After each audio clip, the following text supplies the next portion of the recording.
Chapter 3 का आव्यूह यानी मैट्रिक्स का ये क्वेश्चन नंबर 5 है और बहुत ही आसान है, ध्यान देना। इसमें करा है हेंस प्रूव दैट यानी सिद्ध करिए कि आव्यूह बी डैश ए बी सममित अथवा विषम सममित है। सममित अथवा विषम सममित है। उसके बाद कहा है यदि ए सममित अथवा विषम सममित है। ए तथा बी करके दिया है क्या किताब में?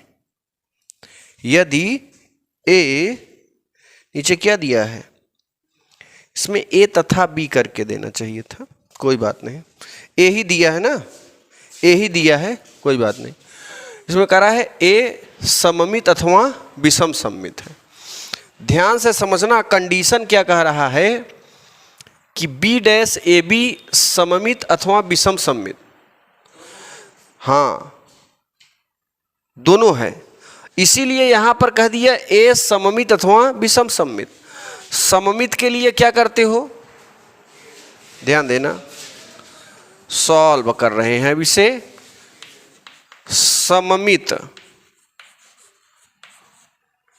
अगर आव्यूह सममित है तो हम लिखेंगे ए बराबर माइनस ए डैश, है ना, यहां प्लस होगा सममित के लिए। और विषम के लिए, विषम सममित के लिए ए बराबर माइनस ए डैश, या ऐसे भी लिख सकते हो क्या, ए डैश बराबर माइनस, ऐसे भी लिख सकते हो, क्योंकि दोनों पक्षों में माइनस का गुणा करेंगे तो यही तो आएगा। इसको इधर लिख दिया, इसको इधर लिख दी। तो यहां पर यदि ए सममित अथवा विषम सममित है, जो दिया है ना मैंने लिख दिया, सममित रहेगा तो ए बराबर ए डैश होगा, और विषम सममित अगर होगा तो ए बराबर माइनस ए डैश, या दोनों पक्षों में माइनस का गुणा करोगे, इधर माइनस हो जाएगा, इस तरफ प्लस हो जाएगा। यहां तक क्लियर है? अब इसके पहले वाला जैसे आपने क्वेश्चन लगाया था सेम वैसे ही लगेगा। बी डैश ए बी सममित अथवा विषम सममित, तो यहां से लिखेंगे चूंकि बी डैश ए बी हमें चेक करना है कि सममित भी है अथवा, तो इसका क्या लगा देते हैं, whole to the power dash. कल वाली सवाल में लगाए थे कि नहीं? अब देखो जरा, अगर किसी की होल की पावर डैश है, क्या बोल रहा है, इसके लिए सममित, सममित में भी डैश लगा है, विषम सममित में भी डैश लगा है। फर्क किसका है? प्लस माइनस का। तो हम ये ले लिए और उसका क्या लगा दिए, डैश। अब हल करो और एक कंडीशन रख देना, सममित के स्थान पे बराबर ए डैश या ए डैश बराबर ए। ध्यान देना, अगर ये आप सूत्र पढ़े हो क्या, एक सूत्र आप पढ़े हो आव्यूहों के गुणधर्म में, ए बी का होल डैश बराबर B dash into A dash, ऐसे पढ़े हो। ध्यान लगाना, यहाँ पे ए बी है तो बी के ऊपर पहले रखते हैं डैश, उसके बाद ए के ऊपर डैश रखते हैं। अगर मान लो क्वेश्चन में ये वाला सूत्र होता, यहां देख लो, ए बी सी का होल डैश बराबर, तो इसे क्या बनाते, C dash into B dash into A dash, ऐसे बनाते कि नहीं? देखो ये गुणधर्म है। ये गुणधर्म क्या कहता है, ए बी का होल डैश रहेगा तो पहले बी का होल डैश करो, फिर ए का डैश करो। अगर हम तीन ले लें, तीन अवयव ले लें ए बी सी, तो पहले सी का करेंगे, फिर बी का करेंगे, फिर ए का करेंगे। बात समझ में आई? यहां पर देखिए तीन है, इसका होल डैश करना है तो पहले किसका डैश लगाओगे, बी का डैश, फिर ए का डैश, फिर बी डैश का होल डैश। लिख सकते हैं। अब जरा ध्यान लगाना यहाँ पे, आप ये भी पढ़े हो क्या, बी डैश का होल डैश बराबर बी, पढ़े हो ना। ये B dash as it is रहेगा, बी डैश को हम बी नहीं लिख सकते। क्यों नहीं लिख सकते? क्योंकि क्वेश्चन में दिया ही नहीं है। ए सममित अथवा विषम सममित है, लेकिन बी नहीं है, तो बी डैश ही रहेगा। और ए डैश के स्थान पे सममित की स्थिति में ए लिख सकते हो, विषम सममित के स्थान पे ए डैश के स्थान पे माइनस ए लिख सकते हो। लेकिन बी को बिल्कुल टच नहीं करेंगे, क्योंकि क्वेश्चन में बी का नाम ही नहीं लिया है, बस यहाँ पर नाम लिया है, तो उससे हमसे मतलब नहीं है। यहाँ पर हम रखेंगे किसके स्थान पे, ए डैश के स्थान पे रखेंगे। देखो बी डैश है, ए डैश ऐसे ही लिख लो। अब बी डैश का होल डैश बराबर बी। अब ये ना, ये हम मान लेते हैं एक, यहां से ना सममित की स्थिति लेंगे। किसकी स्थिति? सममित। ध्यान देना, यदि केस फर्स्ट, क्योंकि दो कंडीशन दे दिया है ना, एक सममित और एक विषम सममित। अब जब सममित लोगे तो ए डैश के स्थान पर यहां क्या रखोगे? ए। यदि ए एक सममित आव्यूह हो तो ए डैश बराबर क्या लिख दोगे? ए। Is that clear? आगे देखो, ये समीकरण किस में रख देंगे? एक में रख दो यार। इसमें ध्यान से देखना, B dash as it is रहेगा, ए डैश के स्थान पर ए, और यहां पे क्या हो गया? बी। यहां पे देखो प्लस आया है कि नहीं? अतः बी डैश ए बी एक सममित आव्यूह हैं। बात समझ में आई? अतः बी डैश ए बी, ध्यान से देखना, जो लेकर चला था वही आ गया, प्लस में है आएगा तो क्या होगा? सममित यार। बी डैश ए बी एक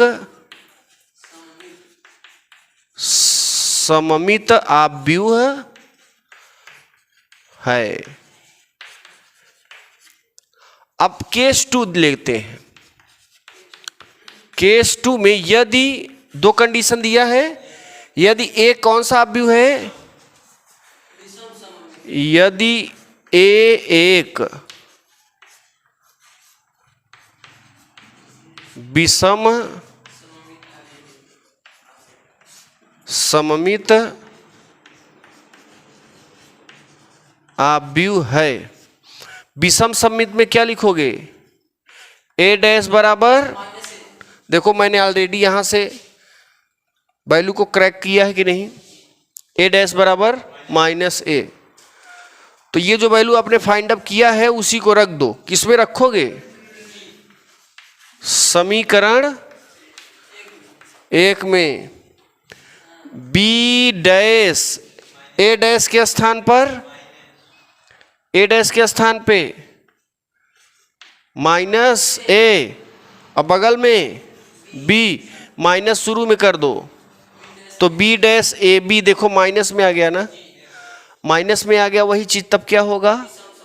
विषम सममित होगा। तो अतः बी डैश ए बी विषम सममित आव्यूह भी है। मतलब सममित तो है ही, साथ ही साथ क्या है? विषम सममित है। तो इस तरीके से हम इसे समझ सकते हैं। फटाफट इसका स्क्रीनशॉट लीजिए। फिर देखिए क्वेश्चन 6 में कह रहा है, दिया है ए बराबर 0 2i Z X Y minus Z X minus Y Z 3 गुणे 3 का ऑब्यू है। उसके कह रहा है ये जो समीकरण है इतना बराबर आई संतुष्ट करता है। तो कह रहा है एक्स वाई जेड का मान ज्ञात करो। ध्यान समझना, पहले ए दिया है, ए डैश निकाल सकते हो। देखो ए डैश पहले पंक्ति को पहले स्तंभ में 0 2i Z X Y minus Z X minus Y Z है ना। पहले पंक्ति को पहले स्तंभ में, दूसरे को दूसरे स्तंभ में और तीसरे को तीसरे स्तंभ में। बाकी ए बगल में है ना, ए डैश मैंने निकाल लिया, परिवर्त कर दिया। ए का क्या निकाल दिया, ए डैश। कैसे निकाला, पहले पंक्ति को पहले स्तंभ में, दूसरी पंक्ति को दूसरे स्तंभ में, तीसरी पंक्ति को तीसरे स्तंभ में। अब ए दिया है, ए लिखेंगे 0 2i, बोलिएगा नहीं, एक्स माइनस, ये देखो मैंने उतार लिया। अब देखना यार, ध्वनि प्रदूषण ना करो। आई की वैल्यू क्या है, 1 0 0 0 1 0। देखो इसमें मल्टीप्लाई करेंगे पहले पंक्ति का पहले स्तंभ में, इसका इसमें 0 हो जाएगा, इसका इसमें एक्स स्क्वायर, इसका इसमें x square, x square x 2x square हो गया। ओके, इसका इसमें 0 है ना, इसका इसमें 0, इसमें एक्स वाई, इसका प्लस एक्स वाई कैंसिल, ये भी 0 हो जाएगा, ये भी 0 हो जाएगा। ध्यान देना, ये वाला जब करोगे ना 0, ये वाला भी 0, ठीक। अब दूसरी पंक्ति का पहले स्तंभ में, इसका इसमें करो, इसका इसमें करो एक्स वाई, इसमें माइनस एक्स वाई है ना। यहाँ पे देखो ये 0 हो गया। अब इसका इसमें 2i 4y स्क्वायर, 2i में 2i का गुणा 4y स्क्वायर, इसका इसमें करेंगे y स्क्वायर, इसका इसमें minus Y plus Y square. तो बताइए क्या गया, जरा ध्यान देना। देखो इसका इसमें करोगे 2 दूनी 4y स्क्वायर, अब प्लस वाई स्क्वायर और फिर प्लस वाई स्क्वायर। तो यहाँ पे ये 4 हो गया 4y स्क्वायर, और ये 2y स्क्वायर 4 2 6y स्क्वायर हो जाएगा। यहाँ ये 0 ही हो जाएगा, ये 0 ही हो जाएगा, ये 0 ही हो जाएगा, ठीक। गुणा करोगे तो करके चेक कर लेना तुम लोग। अब देखो इसका लास्ट में करो, जेड का Z square plus Z square plus 3z square हो जाएगा, 3z स्क्वायर, ठीक है ना। ये माइनस माइनस प्लस, ये सही है, 3z स्क्वायर बराबर 1 0 0 0 1 0 0 0। दोनों आव्यूह इक्वल हैं, समान आव्यूह हैं, तो इनका जो तुलना करोगे तो ये जो है ना 0 0 के बराबर हो जाएगा, ये 3 0 ये 3 0 के बराबर, ये 3 0 ये 3, 2x स्क्वायर बराबर 1। तुलना करोगे 2x स्क्वायर बराबर 1, तो x स्क्वायर बराबर प्लस माइनस 1/कड़ी के अंदर 2, 6y स्क्वायर बराबर कितना है 1, तो y स्क्वायर बराबर प्लस माइनस 1/कड़ी के अंदर 6। और यहां पर हो जाएगा नेक्स्ट 3z स्क्वायर बराबर 1 है ना, z बराबर क्या हो जाएगा 1 प्लस माइनस √3। तो x y z ये तीनों की वैल्यू आ गई। इस तरीके से बहुत ही आसान था, ठीक। देखो इधर इसमें गुणा करने का मतलब क्या है कि आप पहले तो या तो ये पहले पंक्ति का इसमें कर दो, या फिर एक काम करते हैं इन दोनों का पहले कर दो, जो बचे फिर इसमें कर दो। तो ऐसे भी कर सकते हो, नो प्रॉब्लम। यहाँ पे एक छोटा सा कोष्टक लगा दो, पहले इन दोनों का कर देते हैं 1 2 1। ठीक है, अब देखना पहले पंक्ति का पहले, इसका इसमें करोगे 0 हो जाएगा, इसका इसमें करोगे 4, इसका इसमें करोगे 0, तो मिला कितना? 4 मिला। फिर इसका इसमें करो, ये 0 हो गया, ये 0 हो गया, ये x हो गया, ये 0 हो गया, ये 0 हो गया, ये 2x। यहां देखो इस तरफ है ना, ये शून्य अवयव है। कौन सा अवयव? शून्य अवयव। अभी शून्य ही रखें, नहीं शून्य नहीं, x का मान निकालना है। क्वेश्चन पढ़ लिया करो पहले। अब देखो पहले पंक्ति का पहले स्तंभ में 1 का 4 में करोगे क्या मिलेगा?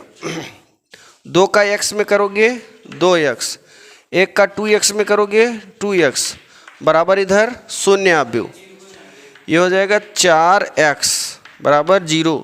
ये उधर जाएगा तो x बराबर हो जाएगा -1।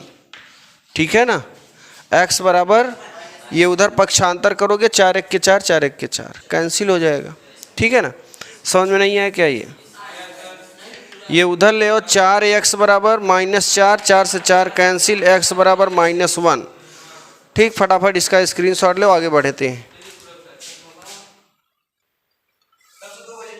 हाँ, ध्यान से देखना, ये 8 नंबर है, दिया है a बराबर, ये जो अवयव है 2 × 2 कोटि का अवयव है। उसके बाद हैंस प्रूव दैट, सिद्ध कीजिए कि इतना बराबर 0 लाना है। तो यहां से हम लोग लेफ्ट हैंड साइड लेंगे, left hand side a² - 5a + 7i, i मतलब आइडेंटिटी मैट्रिक्स। अगर a 2 × 2 का अवयव है तो आइडेंटिटी मैट्रिक्स भी 2 × 2 का होगा, 1 0 0 1। a² दिया है ना, a² का मतलब a को डबल बार लिख दो, a² की वैल्यू मिल जाएगी। 3 1 -1 2 इंटू 3 1 -1 2 और -5a, a की वैल्यू 3 1 -1 2। अब देखिए 7 1 0 0 1, यहां से मैंने लेफ्ट हैंड साइड लिया, लाना क्या है? राइट। बहुत ही आसान है, ऐसे क्वेश्चन आपने पता नहीं हजारों कर चुके होंगे अभी तक, है ना। पहले पंक्ति को पहले स्तंभ में गुणा करो, 3 त्रिका और 1 में 1 का गुणा -1, तो 9 में से 1 गई 8 आएगा। पहले पंक्ति का दूसरी में 3 1 के 3, 1 2 के 2, 3 2 5। इसका इसमें करो, 1 3 के 3 और 2 1 के 2, तो -3 -2 -5 हो जाएगा। दूसरी पंक्ति का दूसरे स्तंभ में -1 और 4 यानी 3 आएगा ना, अंदर मल्टीप्लाई कर दो सभी एलिमेंटों में, पंक्तियां 15, 5 1 के 5, माइनस का नहीं करेंगे, केवल 5 का करते हैं ना, -5 और 5 दूनी 10। ओके, और आगे देखिए 7 का कर दो, ये 7 हो जाएगा, 0 हो जाएगा, 0 हो जाएगा, 7 हो जाएगा। अब हम लोग सब इकट्ठा जोड़ घटा देते हैं ना, 8 में घटाओ 15, कितना आएगा? -7, और 7 में से 7 घटा दो, कुल का मिलेगा, और एकर अवयव का होगा राइट हैंड साइड। ठीक, इसमें से जितना घटाओगे ना सब 0 मिलेगा, हमें पता है। ओके, चलिए फिर आगे बढ़ते हैं अगली सवाल में। तो यहाँ पे हम लोग 10 में चलते हैं। कह रहा है एक निर्माता 3 प्रकार की वस्तुएं x, y तथा z का उत्पादन करता है, जिनका वह 2 बाजारों में विक्रय करता है। विक्रय माने बेचता है। तो वस्तुओं की वार्षिक बिक्री नीचे, तो हम मान लेते हैं जो वार्षिक बिक्री है, ठीक है ना, माना वस्तु कैपिटल A की वार्षिक बिक्री, कैपिटल A की वार्षिक बिक्री ए बराबर क्या क्या दिया है, देखो पहले में दिया है 10,000, फिर दिया है 2,000, फिर दिया है 18,000, 6,000 दिया है, ठीक है ना, फिर दिया है 20,000, फिर दिया है ना 8,000। कोई दिक्कत? अब आगे देखिए, यहां पर इस तरीके से भी हम जीरो ऐसे लिख सकते हैं, लोग लिखते हैं ऐसे, है ना, खींच देते हैं कहीं। अब देखो स्मॉल ए में कहा है, इसमें दो पार्ट हैं। करे यदि एक्स वाई जेड की प्रत्येक इकाई का विक्रय मूल्य 2.5 रुपये, 1.5 रुपये तथा 1 रुपये है तो प्रत्येक बाजार में कुल आय रेवेन्यू आप भी बीजगणित की सहायता से ज्ञात कीजिए। फिर बी नंबर में इतना है तो बताओ कुल लाभ कितना होगा। ध्यान देना, ये जो ए नंबर है ना, ये बी की वैल्यू है, किसकी? बी की। और रुपया हमेशा किस में रखते हैं? स्तंभ में, ठीक है ना। तो यहाँ पे 2 रुपया, फिर कितना है?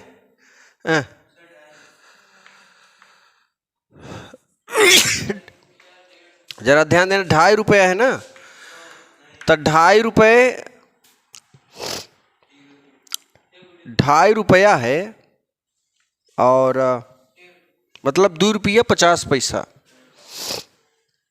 है ना।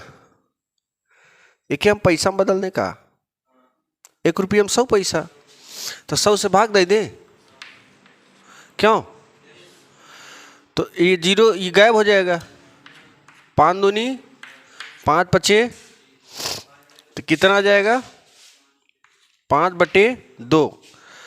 और दूसरा है 1.5, 1.5 में 100 का भाग दोगे, 2 अंक पे इधर है, तब दशमलव हटा दो यार। दशमलव हटाने के लिए 100 से भाग देंगे ना, तो कितना हो जाएगा? 5 दूनी 10, 5 तिहाई 3/2, और फिर 1 है ना, 1 ही रहने दो। कोई दिक्कत है क्या? नहीं, दशमलव हटाए हैं हम, रुपया नहीं बदले हैं। देखो यहाँ दशमलव लगा है ना, दशमलव इधर लाने के लिए कितने से भाग दिए? कोई दिक्कत? मैंने रुपया में नहीं बदला है, केवल दशमलव को क्या किया है? हटाया है। अब देखो आगे, ये बी है ना, ए बी की वैल्यू निकालो, ए बी निकाल लो, गुणा करो, पहले पंक्ति का पहले स्तंभ में डायरेक्ट कर दें। देखो इस पहले पंक्ति का गुणा ए बी निकालना है हमें। क्या निकालना है? पहले पंक्ति का पहले स्तंभ में 10,000 गुणे 5/2 कितना हो जाएगा? 2 पंचे 10, अब 5 पचे 25,000 हो जाएगा ना। कितना हो जाएगा? 25,000। इसका इसमें करोगे 3 है ना, तो 2 से 2 कैंसिल, कितना हो जाएगा? धन 3,000। पहले पंक्ति का पहले स्तंभ में, इसका इसमें करो फिर धन लिखो, इसका इसमें करो फिर धन लिखो, इसका इसमें कितना आएगा? 18,000 आया ना। अब दूसरी पंक्ति का पहले स्तंभ में, तो इसका इसमें करोगे 2 तिहाई 6। अरे यार 6,000 गुणिते 5/2, तो 2 1 के 2 तिहाई 5 तिहाई 15,000 प्लस इसका इसमें करोगे 2 दहा में 2 से 2 1 के 2 10 हो गया, 10 तिहाई 30,000। कितना? नहीं आ रहा है क्या गुणा? थोड़ा डायरेक्ट करो, 1 का इसमें कर दो। धूप से आए हो ना। अब 2 बजे से क्लास चल रही है, 1.5 घंटे चलेगी, तो कुल मिला के ऑनलाइन वाले बच्चे जरा ध्यान दें, ये जो टाइम है इस समय दिन के 2 बज रहे हैं और 2 बजे से 3:30 तक ये बच्चे पढ़ेंगे ऑनलाइन। और धूप में आए हैं एकदम। और क्यों आए हैं? क्योंकि हमें इनको कुछ पाना है और कुछ पाने के लिए कुछ खोना पड़ेगा, इसलिए आए हैं। देख रहे हो एकदम घमाए गए हैं। जोड़ दो भाई, 18,000 में 25,000 जोड़ दो। हाँ कितना? 18 दूने 36 और 36,000 में ध्यान। हाँ पूरा जोड़ दिए, पूरा 45, पूरा 45,000।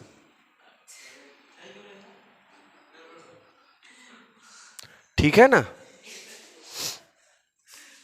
अच्छा इसको जोड़ो, देखो 30,000 में 15,000 जोड़ो 45, अब 45 में 5 50 और 3 53।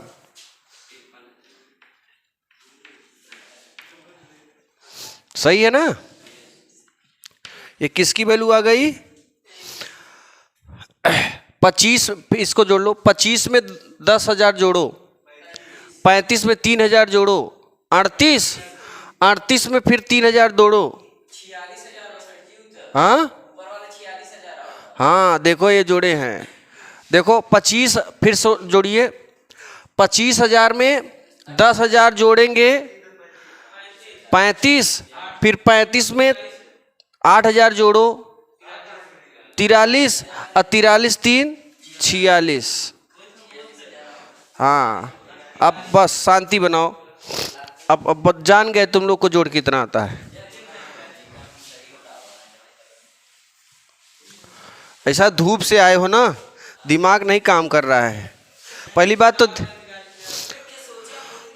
हाँ चलो चलो बस बस हो गया, बहुत बता दी। अब आगे देखो बी नंबर। बी नंबर देखिए, बी नंबर में क्या करा है? उपर्युक्त 3 वस्तुओं की प्रत्येक इकाई की लागत। ये बी था ना, ये वाला क्या हो जाएगा? सी। इसका नाम सी रखोगे, अगली लागत है ना। एक बार इतनी लागत लगाया तो दोनों का गुणा किया तो इतना आ गया, फिर इतनी लागत लगाया। क्या लागत है? 2, फिर 1, फिर कह रहा है 50 पैसा। 50 पैसा का मतलब 0.50, दशमलव हटाने के लिए 100 से भाग, 5 1 के 5, 5 दूनी 1/2 हो जाएगा। अब देखो यहाँ पे ये हमारा 2 था, है ना। अब हम ए और सी का गुणा करेंगे। कितने करेंगे? डायरेक्टली कर लेते हैं। पहले पंक्ति का गुणा तो 20,000, 20 और 2 22, 18,000 के आधा 9,000, तो 22 और 8 कितना हुआ? 30 और 30 1 31,000। ओके 31 डायरेक्ट कर रहे हैं हम। अब दूसरी पंक्ति का गुणा इसमें करो, 6 दूनी 12, 12 में 20 जोड़ 32 और 8 के आधा 36। आधा नहीं करोगे? 36,000। अब देखो अब क्या निकालना है? लाभ कैसे निकलेगा? ध्यान देना, लाभ देखो इसमें जो ए वाली दी थी ये विक्रय की गई है, बेची गई है, और बी वाली लागत है। तो जैसे हम 20 रुपए का केला खरीदें, 20 रुपया लागत है और के 30 रुपया हम बेच लिए, तो बताओ कई रुपया का फायदा हुआ? कैसे? देखो ऊपर वाला बेचे हैं और नीचे वाला खरीदे हैं, मतलब ई वाला बेचे हैं और ई वाला खरीदे हैं। तो ये बताओ ज्यादा ई होगा कि है?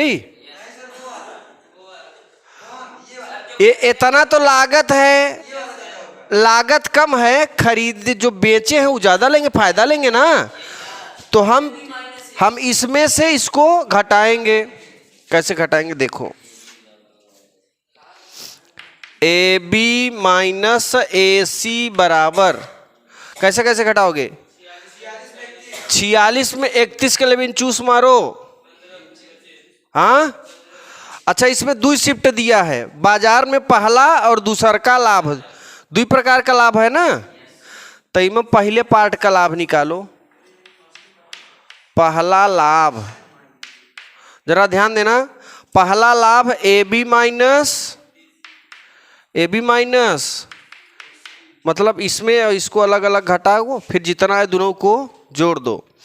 ध्यान देना, 46,000 में 31,000 निकाल दो। हाँ कई हजार, 15,000 रुपया। अब दूसर का लाभ निकालो, ए बी माइनस ए सी, 53,000 में 36,000 घटाओ, 13 में से 6 गई 7 और 4 में से 3 गई 1 7,000 कई हजार। अब टोटल लाभ निकाल लो, कुल लाभ बराबर 15,000 धन 17,000, 32,000 रुपये का लाभ होगा। कई हजार, ये थोड़ा क्वेश्चन थोड़ा अटपटा है। अटपटा कैसे है कि ये तो पहले दिया था, ये क्या है, वस्तु ए की वार्षिक बिक्री है, साल भर का बिक्री में ये क्या किया गया है, बेचा गया है इतने रुपए का। इस साल भरे का बिक्री है, जो है बेचा गया है, और ये क्या किया गया है, लागत है। तो मैंने इसमें जब इसका गुणा किया तो क्या मिल गया, पूरा बिक्री। इसका इसमें किया तो पूरा लागत। तो हमने क्या करा कि पूरा बिक्री इतना है, अब पूरा लागत इतना है, दोनों को घटाया तो टोटल क्या मिला, टोटल लाभ मिल गया। अब लाभ हम दोनों जोड़ेंगे तब तो बताएगा, पहले बाजार का लाभ फिर दूसरे बाजार का लाभ।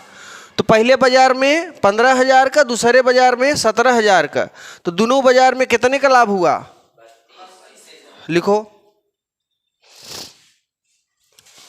ये है क्वेश्चन, जरा ध्यान देना। देखिए 11 नंबर क्वेश्चन में कह रहा है आव्यूह यक्स ज्ञात कीजिए, किताब में आपके आव्यूह यक्स ज्ञात कीजिए। तो यक्स का ऐसे कोड का आव्यूह लीजिए जिसमें अंदर गुणा हो जाए। तो देखो हम यहाँ पे मान लेते हैं कि माना x बराबर, इसको मान लेंगे a b c d। देखो यहाँ पे अगर रखोगे तो पहले पंक्ति का पहले स्तंभ में, पहले पंक्ति का दूसरे स्तंभ में, पहले पंक्ति का तीसरे स्तंभ में एक लाइन बनेगी। फिर दूसरे पंक्ति का पहले स्तंभ में, दूसरे पंक्ति का दूसरे स्तंभ में, दूसरे पंक्ति का एक और लाइन बनेगी। दोनों कंपैरिजन करा के ABCD का मान निकाल देना। यहाँ रख दो x का मान, A B C D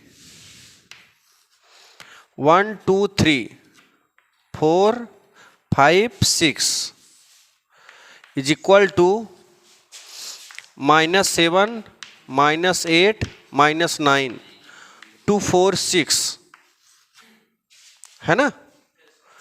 कोई दिक्कत है क्या?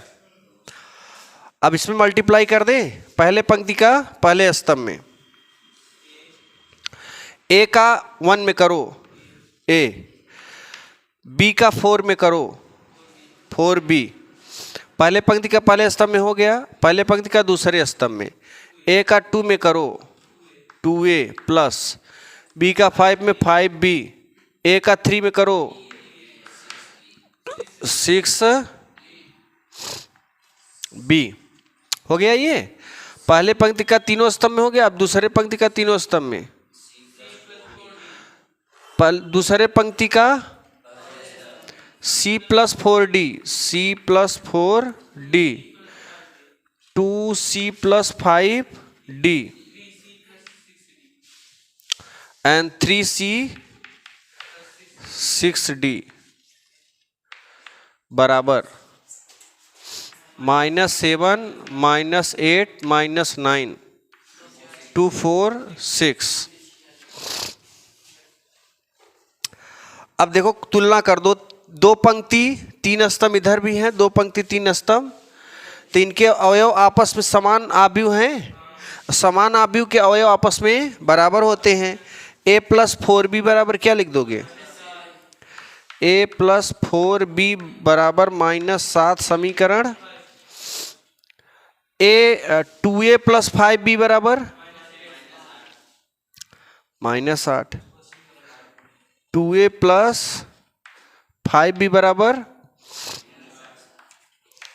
अच्छा इसको लो चाहे, क्योंकि दो ठियाई क्या है ना, a और b, इसे हम विलोपन विधि से हल करके a और b का मान निकाल सकते हैं।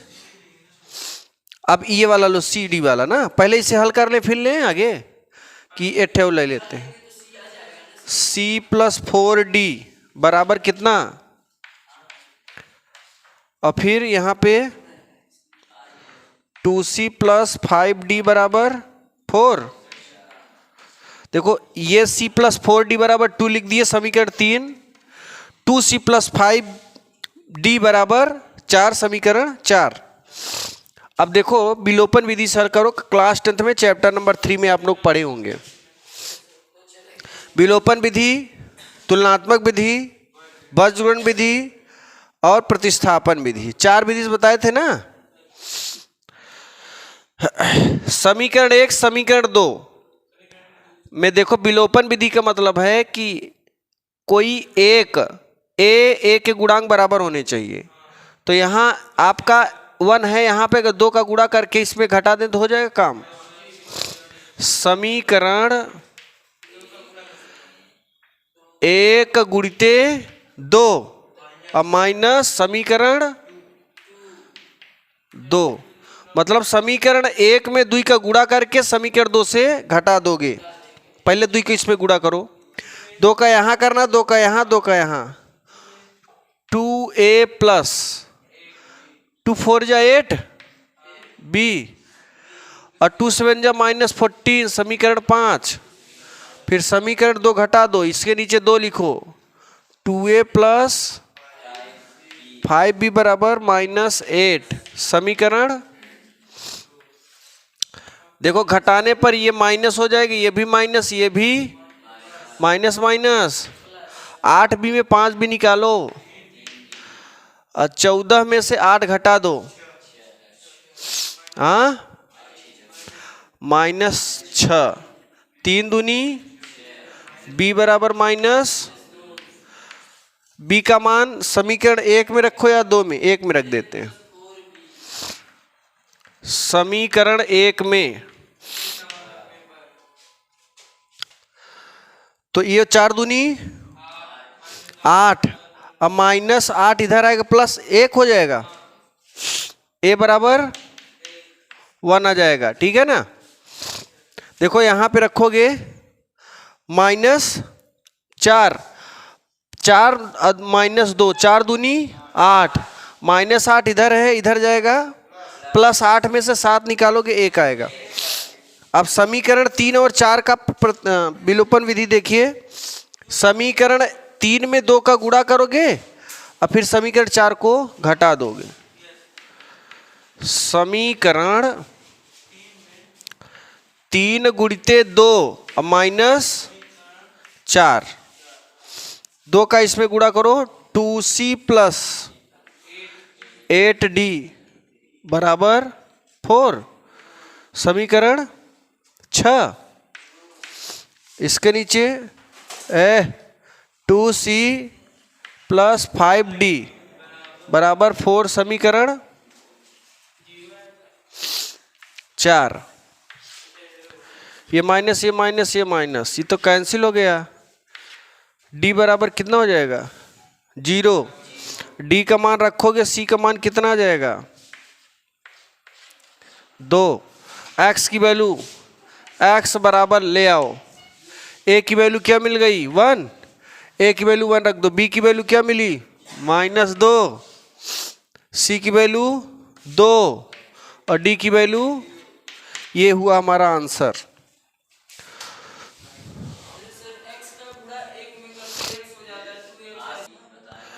नेक्स्ट क्वेश्चन जरा ध्यान देना, करा है इसमें 12 नंबर, देखना।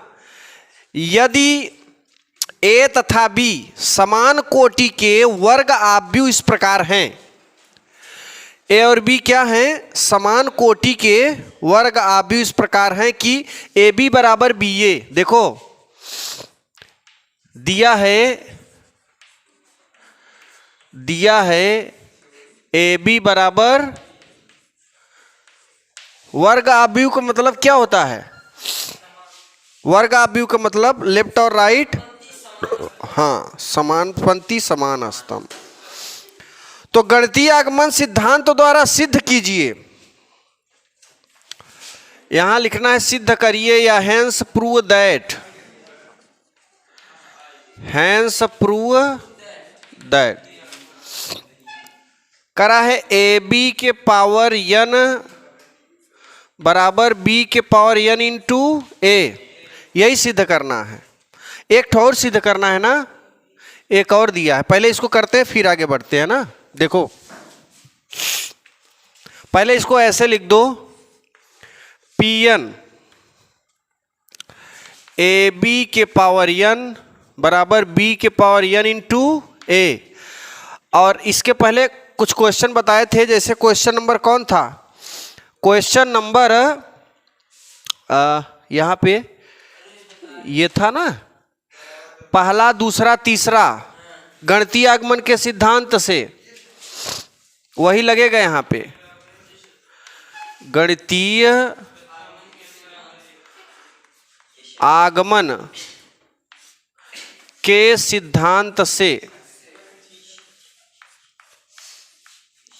देखो गणितीय आगमन का सिद्धांत में पहले स्टेप में n बराबर 1 रखते हैं, तो अगर ये जो दिया है ए बी बराबर बी ए आ गया तो समझ लो x बराबर 1 n बराबर 1 के लिए सत्य है। फिर उसके बाद हम n बराबर मानते हैं, n बराबर k मानते हैं कि n बराबर k के लिए ये जो है सत्य होगा। उसके बाद n बराबर k प्लस 1 लेते हैं और उसके लिए हम सिद्ध कर देंगे लेफ्ट हैंड साइड बराबर राइट हैंड साइड। ध्यान देना, सबसे पहले यहां पर रखेंगे स्टेप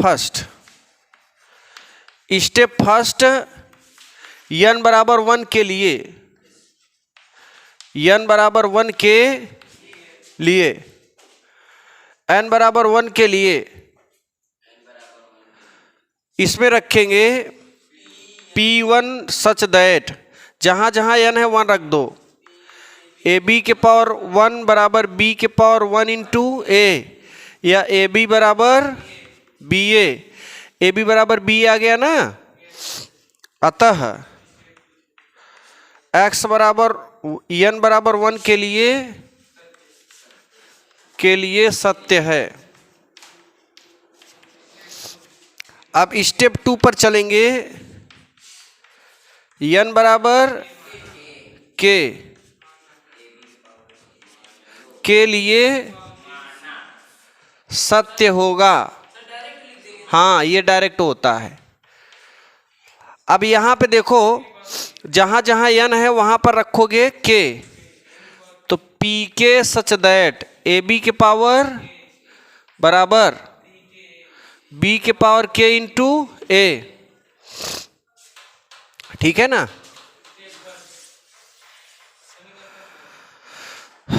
हाँ इसे मान लो 1। अब देखो इसको लगाने का थोड़ा अगला तरीका है, अगर हम n बराबर k प्लस 1 स्टेप 3 ले, है ना, क्या लेंगे, n बराबर k प्लस 1, अगर यहां रखोगे तो क्या मिलेगा, k प्लस 1 आएगा ना। ए बी के पावर के प्लस वन बराबर बी के पावर के प्लस वन इंटू ए। ऐसे कुछ लिख सकते हो कि नहीं? हाँ, लिख सकते हो। क्यों लिख सकते हो? क्यों, कोई दिक्कत है का? n बराबर k प्लस वन। देखो जहां जहां n है वहां k प्लस वन रखोगे तो p k प्लस वन, यहाँ k प्लस वन हो जाएगा। यहाँ तो लिख भी नहीं भाई, कोई दिक्कत नहीं। a b n के स्थान पे क्या लिखोगे? बराबर b के पावर k प्लस इंटू ए। अब यही हमें सिद्ध करना है। इसको ना हम थोड़ा दूसरे तरीके से करते हैं, है ना? हाँ, इसे हमें सिद्ध करना है। तो कभी कभार आप इसके पहले वाले क्वेश्चन में लेफ्ट लेकर चलते थे, राइट लेकर आते थे, लेकिन इस बार थोड़ा अलग कर रहे हैं। हमने कहा जब भी इसको लगाते हो तो थोड़ा किसका प्रयोग करते हो? समीकरण एक का करते हो कि नहीं? अब हम क्या करेंगे, समीकरण एक के दोनों पक्षों में b से गुणा कर देंगे। कितने से? कितने से? काहे कर रहे हैं भाई साहब? अरे के लाना है और काहे कर रहे हैं? इसके पहले आप क्या करते थे? इसी स्टेप में स्टेप टू का प्रयोग करते थे। अभी भी तो हम कर रहे हैं स्टेप टू का ही प्रयोग। तो समीकरण एक में b से गुणा काहे से करेंगे? ध्यान देना, हर क्वेश्चन का जो लगाने का तरीका है वो अलग अलग होता है ना? हालांकि ऐसे भी लगा सकते हो, लेकिन थोड़ा ये भी विधि देख लो। इसमें दोनों पक्षों में b से गुणा करो, b इंटू ए और b के पावर k प्लस वन बराबर b इंटू बी, है ना? k इंटू ए। दोनों पक्षों में कितने का गुणा किया? b का। अब क्या जानते हो शुरू में?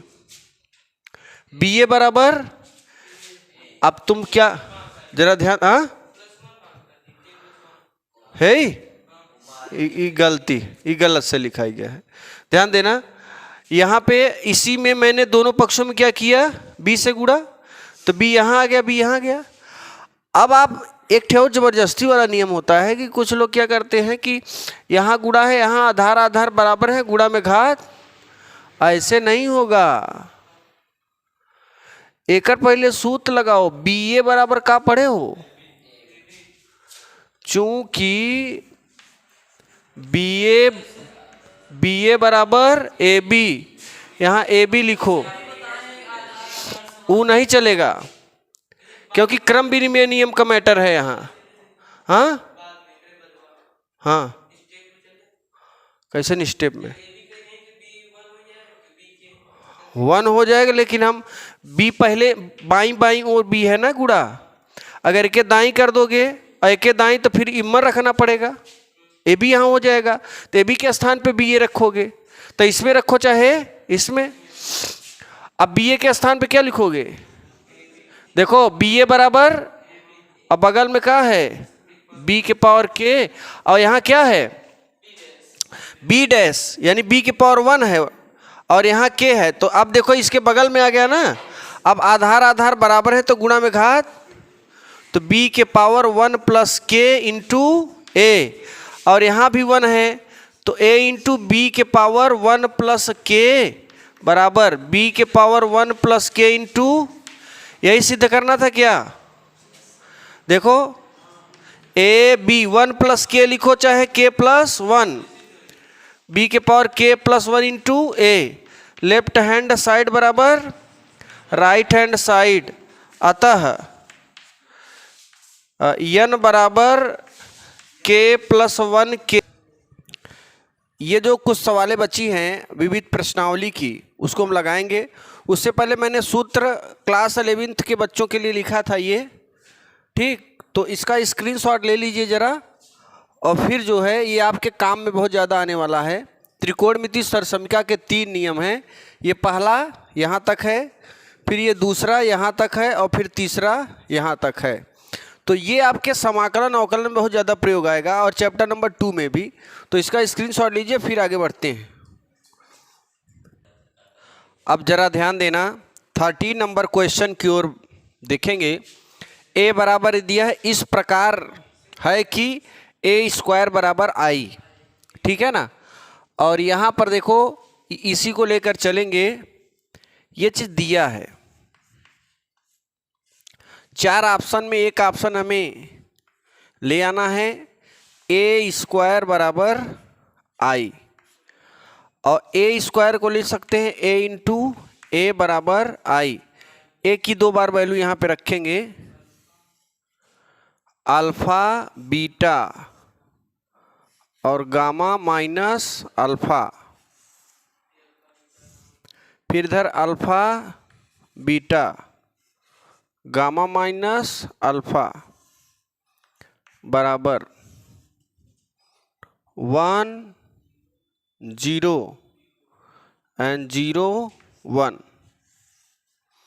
कोई दिक्कत? अब जरा ध्यान देना, पहले पंक्ति का गुणा पहले स्तंभ में, इसका इसमें गुणा करो, इसका इसमें alpha square plus beta gamma alpha beta minus alpha beta हो जाएगा। फिर दूसरी पंक्ति का पहले इसका इसमें करोगे अल्फा गामा और माइनस अल्फा गामा, इसका इसमें बीटा गामा और इसका इसमें प्लस अल्फा स्क्वायर बराबर 1 0 0 1। ये तो आइडेंटिटी मैट्रिक्स है। अगर ए जो है 2 गुणे 2, ये देखो ये जो मैट्रिक्स है ये 2 गुणे 2 का है, इसलिए आई जो है हम 2 गुणे 2 का लिख सकते हैं। उसके बाद आप देख रहे हैं दोनों तरफ समान आव्यूह दिखा रहा है, 2 पंक्ति 2 स्तंभ और इधर भी 2 पंक्ति 2 स्तंभ हैं, इसलिए इनके अवयव आपस में बराबर हो जाएंगे। पहले तो ये और ये कैंसिल हो जा रहा है। अब देखना इधर बचा का अल्फा स्क्वायर बीटा गामा और इस तरफ 0, यहाँ 0, यहाँ भी एज इट इज बचा है अल्फा स्क्वायर बीटा गामा बराबर 1 0 0 1। तो कुल मिला के 2 गुणे 2 कोट का आव्यूह समान आव्यूह है। जब समान आव्यूह होते हैं तो इनके अवयव आपस में बराबर होते हैं। तो यहाँ पे ये जो अवयव है ये आपस में क्या हो जाएंगे? बराबर। तो अल्फा प्लस बीटा गामा किसके बराबर हो जाएगा? 1 के। ये देखो 0 0 के बराबर ही हो जाए, कोई मतलब है नहीं। तो यहाँ पर लिख देंगे अल्फा स्क्वायर बीटा गामा बराबर 1। इसको इस तरफ बुला लो, alpha square plus beta gamma minus 1 बराबर 0। ठीक, ये हो गया हमारा आंसर।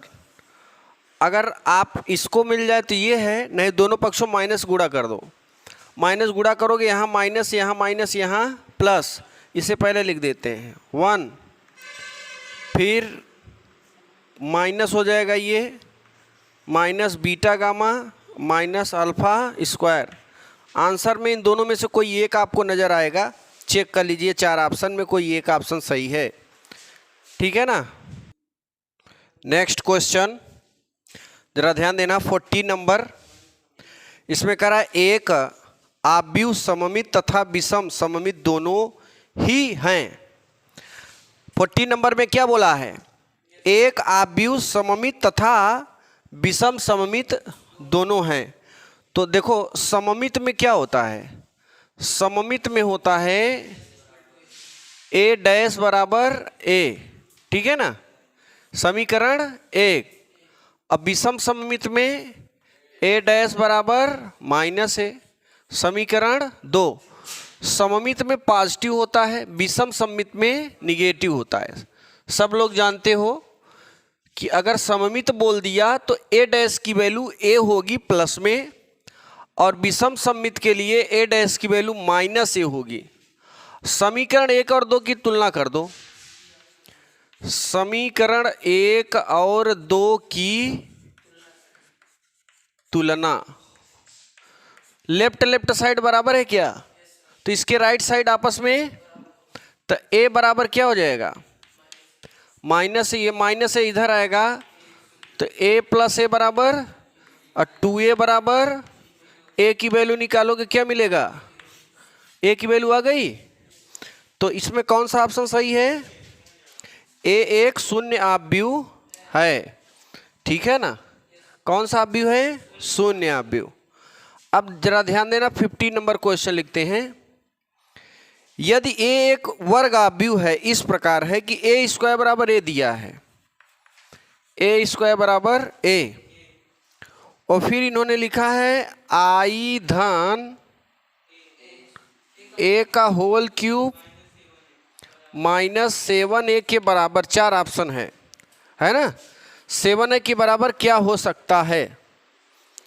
ठीक, देखो इसमें करना क्या, बहुत ही आसान है। अगर आपको कहीं पे भी, ध्यान देना, पहले कुछ प्राइमरी नॉलेज समझते हैं, जरा ध्यान देना। आप इसमें एक कंडीशन दे दिया है कि ए स्क्वायर की वैल्यू ए है, क्लियर है? ए स्क्वायर की वैल्यू ए है। अगर ए क्यूब कहीं नजर आ जाए तो इस ए क्यूब को लिख सकते हो ए स्क्वायर इंटू ए, और ए स्क्वायर बराबर क्या दिया है? ए स्क्वायर के स्थान पे ए लिख देंगे, फिर बगल में ए, गुणा करोगे तो फिर क्या आ जाएगा? ए स्क्वायर, और फिर ए स्क्वायर के स्थान पे क्या लिख दोगे? ए। तो याद रखना, अगर कहीं ए क्यूब आ गया तो उसके स्थान पर ए ही लिख देंगे। बताओ कोई दिक्कत है क्या? दूसरी चीज, आपने एक सूत्र पढ़ा है, ए बराबर आई ए, पढ़ा है क्या? आपने ये भी पढ़ा है कि अगर जहां पे आई ए देखेंगे वहां पर हम क्या लिख देंगे? ए। ये लड़के इधर देखते रहो, एक झापड़ मारेंगे भाई गिर जाओगे कैमरा के नीचे। ए बराबर क्या हो जाएगा? आई ए। ए बराबर आई ए का क्या मतलब है? ये आइडेंटिटी मैट्रिक्स है, ए कोई आव्यूह है, दोनों का गुणा करेंगे तो ए ही मिलेगा। ओके, चलिए। अच्छा, एक चीज और आपको हम दे दें, अगर हम आई में आई का गुणा कर दें तो आई स्क्वायर मिलेगा, और आई स्क्वायर भी किसके बराबर होगा? होगा क्या? क्यों? आई स्क्वायर किसके बराबर नहीं होता है? अगर हिसाब लेना है देख लो, 1 0 0 1 1 0 0 1 मल्टीप्लाई करोगे, देखो यही एक ठो आ जाएगा। पहले पंक्ति का पहले 1 आ रहा है, पहले पंक्ति का दूसरे में 0 0 1, तो आई स्क्वायर बराबर क्या होता है?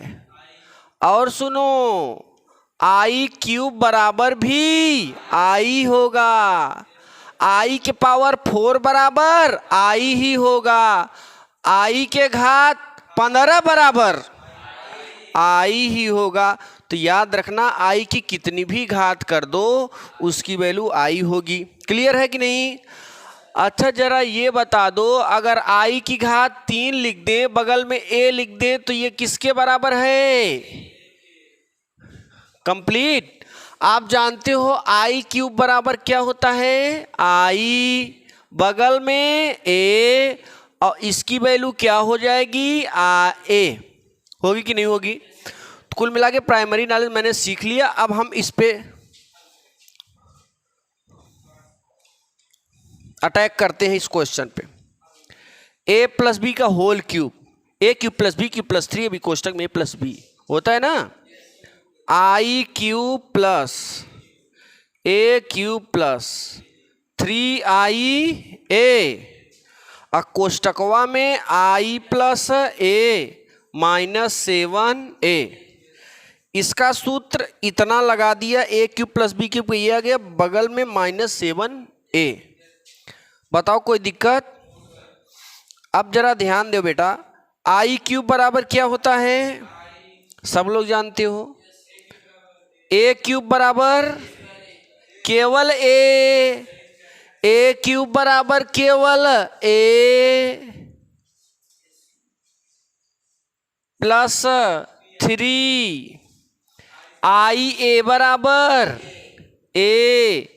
आई ए के स्थान पर ए लिख सकते हैं, बगल में आई धन ए -7 ए। अब देखो जरा, आई धन ए, 3 का गुणा अंदर करो, 3 ए आई धन 3a स्क्वायर -7 ए। साइड में सॉल्व कर लेते हैं। यहां पर देखो, आई धन ए।